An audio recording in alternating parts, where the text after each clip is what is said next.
అంటే పబ్లిక్ మీటింగ్స్లో కూడా మనం మన తాలూకా సిద్ధాంతాలను గూర్చి, మన గొడవలను గూర్చి మాట్లాడకూడదామా? క్రైస్తవ్యం ఏమైపోతుందో, ఏం ఆలోచించాల్సి ఉందో మనమంతా కూడా బైబిల్ని బట్టి నిర్ణయం తీసుకోవాలి. ఏమండి?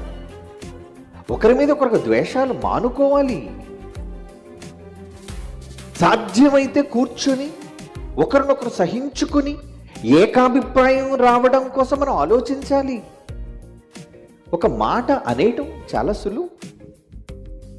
ఒక సహోదరుణ్ణి వ్యంగ్యంగా దూషించడం చాలా సులువు.